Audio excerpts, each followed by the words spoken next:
Alright, welcome back. In this video we are going to look at probability sowel as waarskynlikheid.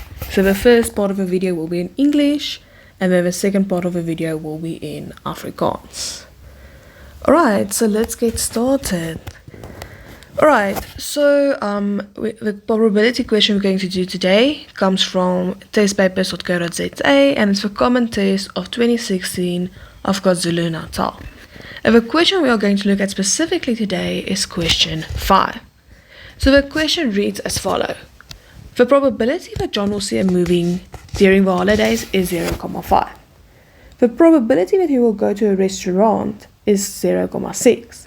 The probability of him seeing a movie and going to a restaurant is 0.4. The probabilities are represented in the Venn diagram below. Now if we quickly look at this Venn diagram, we can see a few interesting things. So this here, my purple circle, is the probability of him going to a movie, which is 0.7. Then my other circle, let's make it the blue circle, is the probability of him going to a restaurant. And if we add that together, we see it's 0.6. And the probability of him doing both, so going to a movie as well as going to a restaurant, is 0.4.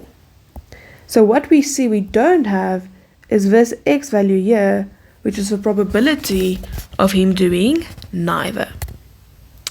Alright, so the first question at 5.1.1, they say, use the Venn diagram to determine the probability that he doesn't go to a movie or a restaurant. So we want to know what's the chances of him doing neither. Now because all of this is in decimal form, we can just say that x will be equal to 1, because remember all your decimals always come to a whole number, which is 1, and you subtract what we have. So we're going to subtract the minus 0.3, we're going to subtract the 0.4, and we're going to subtract the 0.2. And if we do that, we can see we are left with 0.1, which means the probability of him going to see neither will be 0.1. Then 5.1.2, they ask, what is the probability of him only going to see a movie? So the probability of him only going to see a movie is only my purple part, and my only purple part is this part here.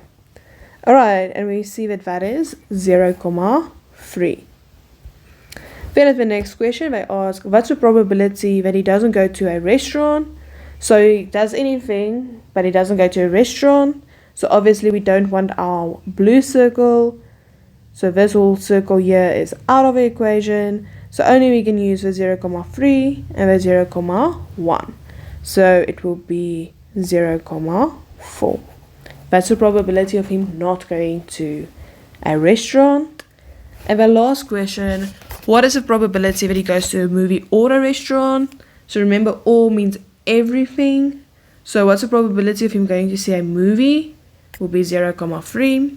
What's the probability of him doing both, which is 0.4, and what's the probability of him only going to a restaurant is 0.2. So the probability of him doing both or going to a movie or to a restaurant will be 0.9. So your or question will always be 1 minus what you don't do. So minus your neither. Alright, and that is how easy it is to solve a question like this. I'm quickly going to erase it all and then I'm going to redo it in Afrikaans.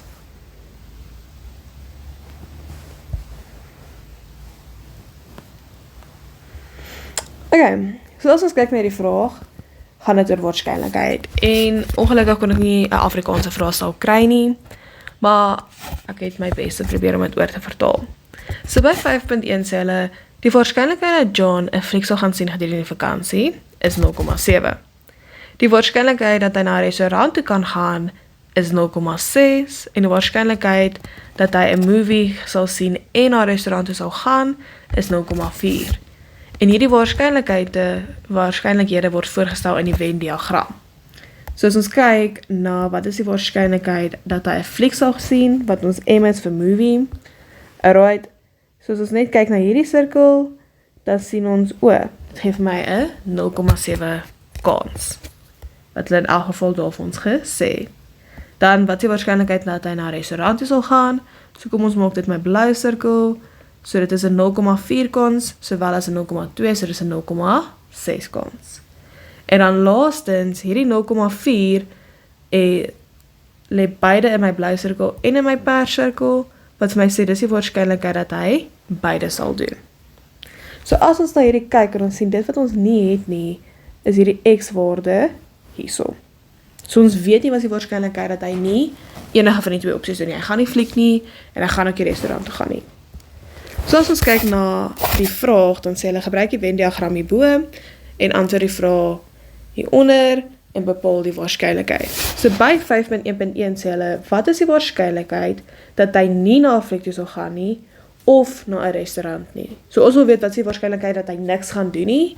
So om dit uit te werk, gaan jy net sê x is gelyk aan 1 minus dit wat jy weet. So ons gaan alles wat ons het aftrek, so ons gaan die 0,3 aftrek, die 0,4 en die 0,2 en dit los ons oor met 0,1. So die waarskynlikheid dat hy nie een van die twee gaan doen nie, is 0,1. Dan by vraag 5.1.2 sê hulle, wat is die waarskynlikheid dat hy slegs 'n fliek sal gaan kyk? So slegs 'n fliek beteken, dis net hierdie deel hierso, want daarso doen hy beide. Alright, en wat ek raai ek uithaal, dan sien ons die waarskynlikheid dat hy slegs 'n fliek sal gaan sien, is 0,3. Dan by 5.1.3, wat is die waarskynlikheid dat hy nie na 'n restaurant toe sal gaan nie? So die feit dat hy nie restaurant toe wil gaan nie, beteken ons moet alles vat wat nie blou is nie. So weens dit sal wees daai 0,3 en dit sal my 0,1 wees. Okay, so die waarskynlikheid dat hy nie restaurant toe gaan nie, is 0,4. En dan die laaste vraag, wat is die waarskynlikheid dat hy na 'n fliek toe sal gaan of na 'n restaurant? So dit is basically alles wat in ons sirkels is. So as ons kyk na wat in ons sirkel, dan het ons 'n 0,3, 'n 0,4 en 'n 0,2. En as ons dit by mekaar plus, dan kry ons 0,9. Of 'n ander manier, as jy dit mekaar ook onthou, of is alles, behalwe dit wat geen is nie, kan jy altyd sê, dit is 1 minus dit wat jou geen was. Okay, en die waarskynlikheid dat hy nie een van die twee gaan doen nie, in hierdie geval was 0,1, en 1 minus 0,1 gee nog steeds vir jou 0,9. So dis net 'n maklike manier om te onthou. As ek vir jou vra, wat is die waarskynlikheid vir A of B, so om 'n fliek te gaan sien, of 'n restaurant toe te gaan, vat jy 1, en jy minus, wat is die waarskynlikheid dat hy niks gaan doen nie, en dit gee dan vir jou die waarskynlikheid dat hy iets of iets anders gaan doen.